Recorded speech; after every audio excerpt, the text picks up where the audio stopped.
All right, let's get right into it. Today, we're tackling a really powerful concept from ICT for anyone trading index futures, the opening range.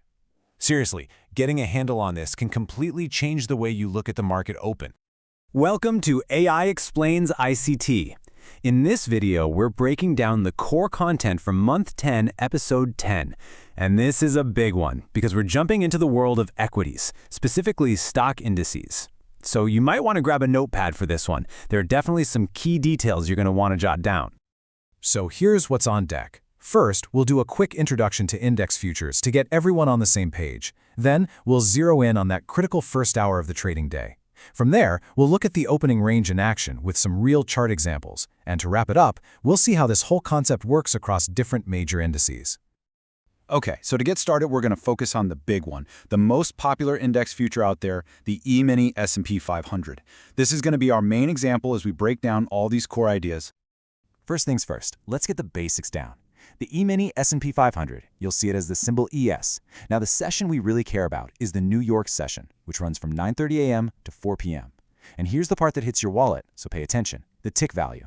Every single tick, which is a quarter-point move, is worth $12.50. So if you do the math, a full 1-point move in the ES, that's $50. And this is a really key idea from ICT. You see, while futures technically trade almost around the clock, what ICT calls the true day is this specific window, 9:30 a.m. to 4 p.m. New York time. Why? Because that's when the real action happens. That's where you'll find the most significant volume and the most important price moves. All right, so that brings us right to the heart of today's topic, that critical first hour of the true day session. This is where we define what's known as the opening range. The definition itself is super simple, but don't let that fool you. It's incredibly powerful. The opening range is just that 1-hour period of price action right at the New York Open. We're talking 9:30 a.m. to 10:30 a.m. New York time. I'm telling you, you'll want to mark this specific time on your charts. It's absolutely essential. So you might be asking, why is this 1 hour so special? Well, there are a few huge reasons. First, this is when the highest volume of the entire day just floods into the market, especially in that first half hour. Second, and this is a big one, that initial burst of activity, it very often sets the high or the low for the whole day. And third, it carves out these critical levels, the high and the low of that range, that price will often refer back to for the rest of the day.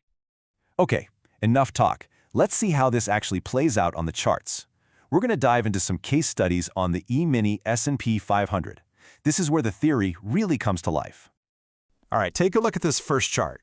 That shaded area you see, that's our 1-hour opening range. Now watch what happens.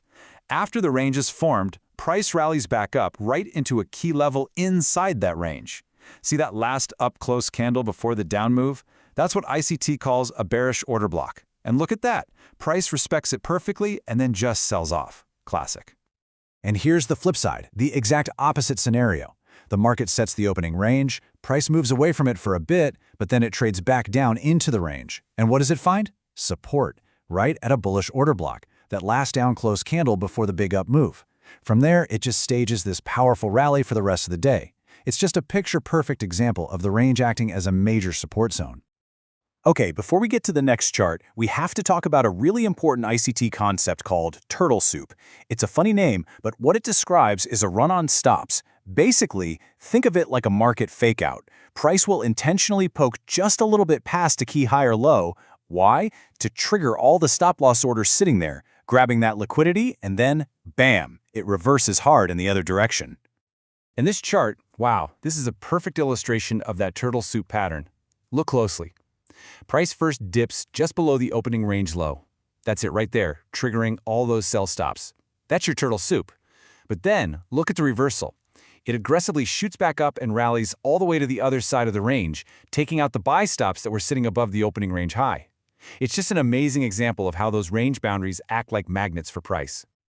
So right about now, you're probably wondering, okay, but does this only work on the S&P 500? And the answer is a definite no. This concept works across all the major indices. So let's prove it. Let's take a look at the NASDAQ and the Dow. Here we've got the NASDAQ 100, ticker NQ. And guess what? It's the exact same principle we just saw. The opening range gets set between 9:30 and 10:30. Later on, price comes back to test a bearish order block right inside that range, gets rejected, and we see a pretty dramatic sell-off. The logic is totally universal. Now, this Dow Jones chart, the YM, adds another really critical piece to the puzzle: volume. So price puts in a low during the opening range, and it does so on high volume. Fine. But later, it comes back down to test that same low. And look at the volume bar this time. See how much lower it is? That lack of volume on the retest is a massive clue. It's telling you that the downward move is weak, that it's likely to fail, and it's signaling a rejection.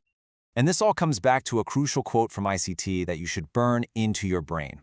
Volume precedes price. Remember that. When price moves to a key level but there's no strong volume to back it up, it's usually a sign of weakness, not strength. And the opening range gives us the perfect framework to see this principle play out in real time. And that's a wrap on the opening range concept. I really hope this breakdown was helpful for you. If you got some value out of this video, do me a favor and hit that like button. And of course, subscribe for more content just like this. If you have any questions at all, drop them in the comments below and a real human will get back to you. Until the next one, stay safe out there and happy trading.